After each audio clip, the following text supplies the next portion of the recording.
नमस्कार दोस्तों। जैसा कि अपने वाक्य में पहले दो भाग पढ़ चुके हैं। सबसे पहले हमने परिभाषा देखी वाक्य की और वाक्य के अंग देखे। वाक्य के अंग दो प्रकार के होते हैं, परिभाषा आपने देख ली। वाक्य के अंग दो प्रकार, उद्देश्य और विधेय। फिर वाक्य के प्रकार देखे अपने। वाक्य दो प्रकार के होते हैं, अर्थ के आधार पर और रचना के आधार पर। अर्थ के आधार पर वाक्य 8 प्रकार के होते हैं। 8 प्रकार के वाक्यों में सबसे पहला वाक्य अपन ने लिया था विधानवाचक। तो आज अपन विधानवाचक को अपन समझते हैं। विधानवाचक को इंग्लिश में लेजिस्लेटिव सेंटेंस भी कहते हैं। आपने शायद पढ़ा होगा और आपके इंग्लिश के कोर्स में हो भी सकता है, लेकिन अपन हिंदी के में विधानवाचक की परिभाषा सिंपल सी है। जिस वाक्य में कार्य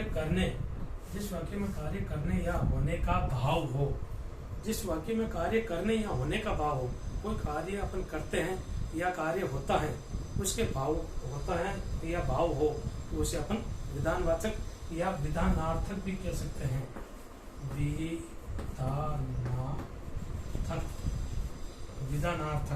विधानार्थक भी कह सकते हैं।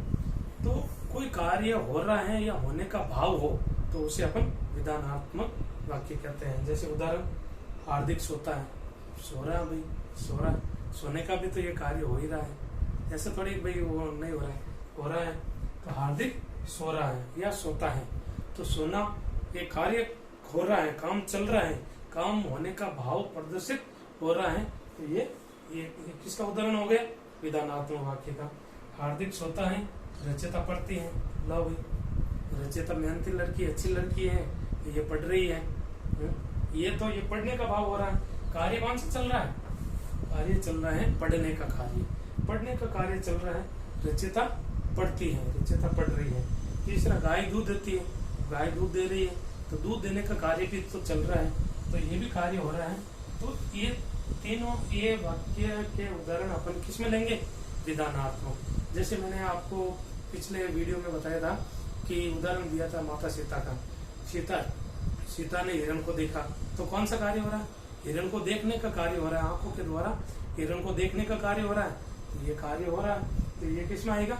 विधानात्मक या विधानार्थक, दोनों। इंग्लिश में कहते हैं लेजिस्लेटिव सेंटेंस, जिसमें कोई कार्य करने या होने का भाव प्रकट हो, वो विधानात्मक वाक्य कहलाता है।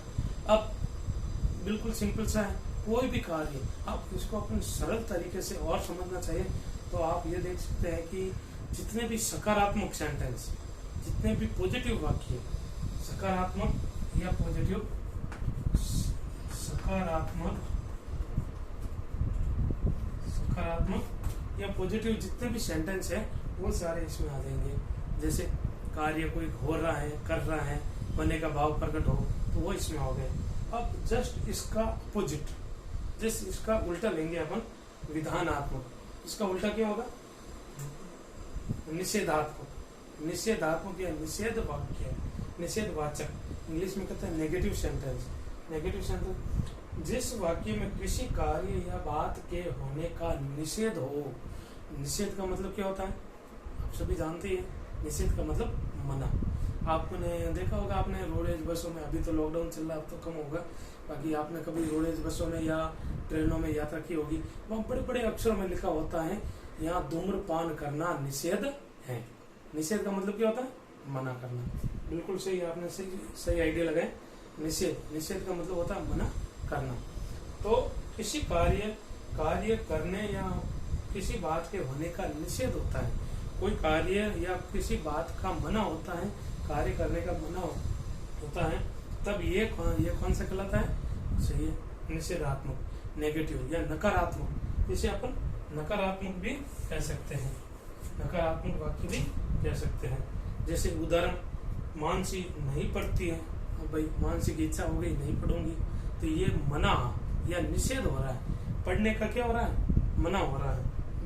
पढ़ाई मानसी नहीं पढ़ती है, मानसी नहीं पढ़ती है, तो ये नकारात्मक वाक्य। जहाँ नहीं आ गया, नॉट आ गया, तो ये नकारात्मक वाक्य, नेगेटिव सेंटेंस।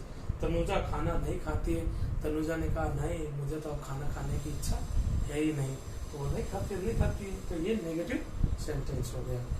फिर दोस्तों, ये दोनों ही बहुत सिंपल, सरल है, तो इसको आप याद करेंगे, मेहनत करोगे, याद करके इनको सही देखना है।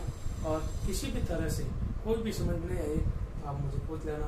बिल्कुल सरल सा विधानात्मक में पॉजिटिव चीजें होती है, कार्य करने या होने का भाव प्रकट किया जाता है तो विधानात्मक, और कार्य नहीं करने का या नहीं होने का भाव प्रकट होता है तो वो नकारात्मक कहलाता है। ये पॉजिटिव और नेगेटिव, इसको पॉजिटिव विधानात्मक और नेगेटिव नकारात्मक या निषेधात्मक दोनों होता है। तो परीक्षा में इसी तरह से पूछा जाता है कि भाई वाक्य के प्रकार कितने हैं, वाक्य की परिभाषा बताइए, वाक्य के अंक कितने हैं, उद्देश्य किसे कहते हैं, विधेय किसे कहते हैं, या फिर रचना के आधार पर वाक्य के कितने प्रकार होते हैं, या अर्थ के आधार पर वाक्य के कितने प्रकार होते हैं। प्रिय दोस्तों, आपको ये अर्थ के आधार पर जो अपन के 9th क्लास के कोर्स में हैं, 9th के कोर्स में हैं, तो अपन को ये अर्थ के आधार पर 8 प्रकार के हैं वो पूरे अच्छी तरह से पढ़ लेना है, अच्छी तरह से याद कर लेना है और अपने दिमाग में बैठा लेना है। थैंक यू, धन्यवाद। कोई भी किसी तरह से आपको कोई प्रॉब्लम हो, कोई शंका समाधान हो तो मेरे व्हाट्सएप नंबर पर आप पूछ सकते हैं और कॉल कर भी पूछ सकते हैं। वैसे हिंदी का ये सबसे सरल टॉपिक है, वाक्य सबसे सरल सिंपल सा टॉपिक है जिसे आप अपन समझ जाएंगे।